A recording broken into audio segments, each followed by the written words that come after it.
perfect son. He's 22 years old. He's never drank, never smoked, never done drugs. Always come home in time for curfew. Never got a parking ticket. Obviously never seen him in a police video like we just saw. He's nice to his little sister, and every day he tells me he loves me. And what I'm most proud about is last year he successfully launched his own career that has a strong purpose and gives back to his favorite charity. Now, you might think, wow, she does really have it all. She does have the perfect son. And you might think that until you meet him and you try and talk to him and realize he's profoundly disabled.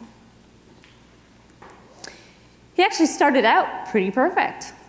He was a wonderful, bouncing baby boy, 110th percentile, met all of his milestones. He was doing great.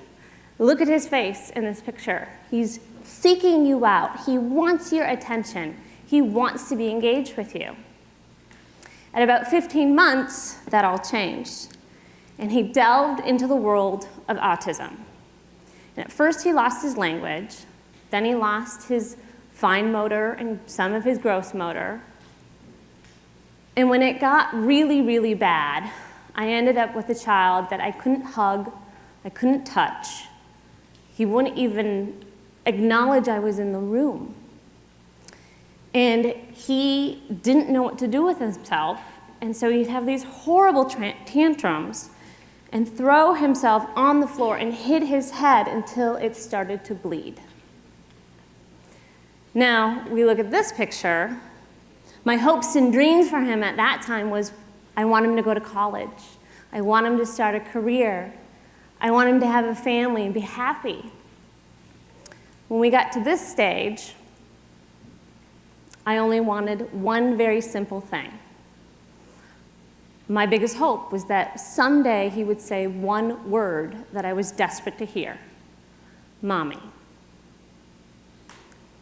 Now, in Daniel Pink's book, Drive, he talks about that all human beings have these innate ambitions to do these three things. First of all is to be autonomous, to have autonomy. Second is mastery. And the third is purpose. Now, as I'm trying to take this kid out of this world that doesn't make any sense to me, it was my goal to make him independent, to be autonomous, to make his own decisions.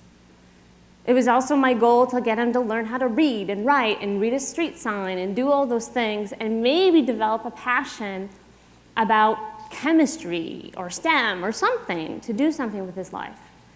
But I never thought about, how do I teach him how to have a purpose? How do I help him find his purpose? So it was a very long road in treatments and therapies, and there was lots of bumps.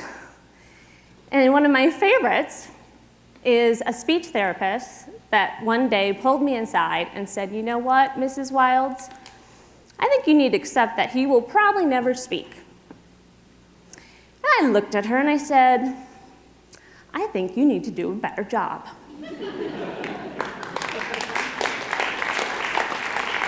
So talking about the healthcare system, Len, that doesn't take care of that client's needs and what that client wants, if she didn't believe he could talk, how would he believe he could talk? So we left and found a new speech therapist. And he did make progress. And in a couple years, I did hear the blessed word, Mom. Not too often, but I heard it. And you see this a lot with human development. You get this spike and then you plateau, and a spike and you plateau. Sometimes you go backwards. But little did I know, out of all of those thousands and thousands of hours of speech therapy and autism therapy, to get him to really speak, all I really needed to do was to give him this: a little sister. Not any little sister. She looks really cute, doesn't she?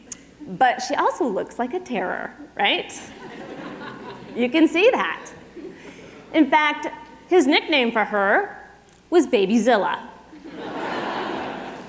And when she began to walk, he began to talk. And it was so drastic that I would be in my house and I would hear, I would think a strange man had broken into my home and was yelling at my children. And I would run into that room only to find Devin yelling at his sister. Ava, you need to put those Legos down. You need to stop touching my stuff. I told you you need to get out of my room. And he literally picks us up and keeps talking to her and shuts the door. And I'm just standing there with my jaw open, counting. That's 7 spontaneous sentences. That's amazing. And she's looking at me like, what just happened? So he did have now a purpose. His purpose was to keep his stuff intact. The language came out like I had never seen before because he never had anybody messing with his stuff before. And now you had baby Zilla. So what do we need to do to make him go to the next level? It wasn't until I went to Hatch, which Saul was just talking about, and we're there with all these amazing people, just like this audience, with people that are doing innovative things and being disruptors and doing all of these things that we're talking about. And the theme that kept coming through was we have to embrace art and creativity. Because without that kind of playful, artful side that you have as a child, innovation can't happen. And I had a real heart-to-heart with myself because I knew the one thing Devin was actually really good at was art. But I kept thinking as that protective mama bear, what is he going to do with that? He's going to be a starving artist on the street. I need him to read. I need him to write. I need him to do math. I need him to be productive. And at that moment, I made the decision we were going to stop summer school, and instead, we did art camps the whole summer long. He was so much happier. And the thing that was really surprising was what came out. Look at the emotion. He cannot make this face. He is placid. But yet he can draw this, and he can bring it out. It took me 3 months for him to tell me what the name of this painting was, and it's now Lady Swimming in Tears. There's a story there that is in his head that we don't know. The things that he sees, I can't see. The problems that he solves, I can't solve. It was amazing. So we kept doing more and more art. And he was much, much happier. He actually won quite a few competitions at the high school with all the typical kids. Still not great at science or math. But I said, great, this is his purpose. He has found his purpose. I was wrong. So I have this kid who maybe says 6 sentences a day, who now wants to be a public speaker. And he wants to talk about his art. And the opportunity that he got was because we have a very lovely man in the room, Jeffrey Spar, who many of you know from Peace Love. He called me up one day, because I know him from Hatch, and he said, AJ, do you want to come to Providence, talk about art and autism? And I said, well, sure, I can come and talk about autism and art, but let's get Devin to come. How about we get Devin to come and talk about it? He's the artist. And without a blink, Jeffrey said, yeah, let's do it. And I went, okay, I need to tell you something. He doesn't really talk. And he went, I don't care. Let's do it. How brave that man is to trust us with his audience. But he did a great job. And the thing that we all learned is that it's not just about creating the art, it's sharing it and telling his voice through something artistic. And that's what's really beautiful. So what's your definition of success?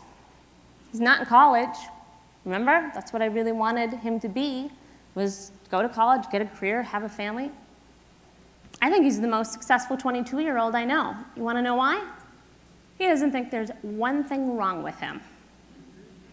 There is no PTSD in this kid. He has a very healthy ego, very self-aware, knows what he wants. And in fact, sometimes people don't know what to say, and they'll come up and go, "Oh, Devin, I hear you're autistic."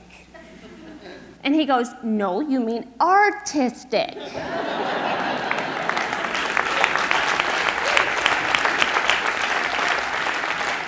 But the funny thing is, I think he thinks they have a speech impediment and that they don't know how to say artistic. He has no idea he has autism. He doesn't think there's anything wrong with him. And that's the best thing all of us could ever hope for our child, to have them be optimistic. So going back to autonomy, mastery, and purpose, I think purpose drives the other two. We look at how we teach our children. We look how we work with our employees. It's all about getting them to do things independently and be able to learn new skills. Does your employees know what their purpose really is? What the vision of the company really is? Do you know what your employees' purpose is? Or are they scared to tell you because their purpose of what they really want to do in life does not follow the strategic plan of your organization? Those are the people that you need to talk to and engage and hear what they're thinking before they do that S jump and move into something else, because they think differently. And that is what you need. The more inclusive we become, the more problems we will solve. So let me say that again, because I think it's really important. The more inclusive we become, the more problems we solve. Has anybody heard the term neurodiversity? A couple of you, great. So what that means is it's for people like my son Devin, who doesn't think how we do, or people that have high-functioning autism or Asperger's that are very, very talented, very socially awkward, but they can see patterns, they can see things, and companies are recognizing this, and they're putting neurodiverse programs into their employment because that's the nice thing to do. They think it's a competitive advantage. They need people that will see things that no one else sees. That is really, really important. So Saul mentioned this. I'm here because I'm in Hatch, which is a network that's connected to Peace Lab, that's a network that's connected to BIF.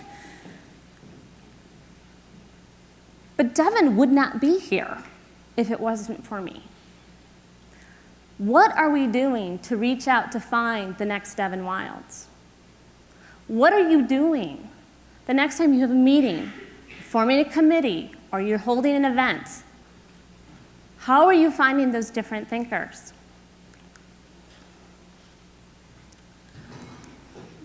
I say this about Devin and kids like him all the time.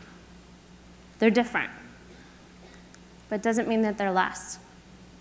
I have learned so much more from my son than I have anyone else in the entire history of the world, because he looks at things differently. So different doesn't mean less. I really think it means much, much more. And what I was most upset about when he developed autism is I didn't think he would actually contribute to the world. I didn't think he would actually be able to be engaged and people could learn from him. Look at how wrong I was. So we're going to bring Devin out now, and I'm going to warn you, you're probably not going to understand the majority of what he says, okay? But look at his art and listen with your heart, and I think you'll hear his voice. Here's my perfect son.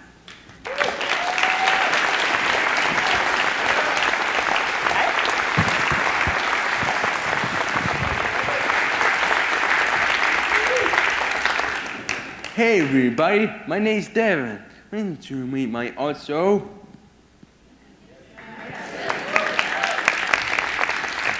This is brilliant. The line shape so good and dark. That's a tree blossom.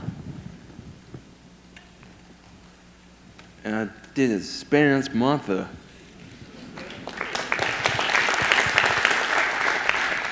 This is Ava's flower, my sister. This is bike store.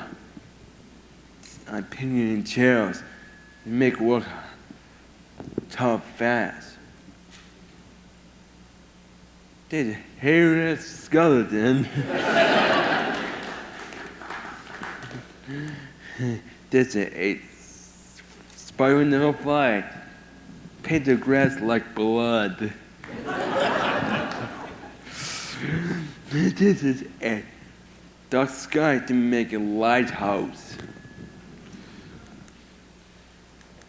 This is a Touch's clock.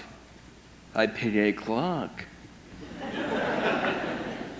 This is a Asian animated monsters like Mickey, Minnie, Donald, Scooby, and Daisy. This is wow, wow, wow, wow.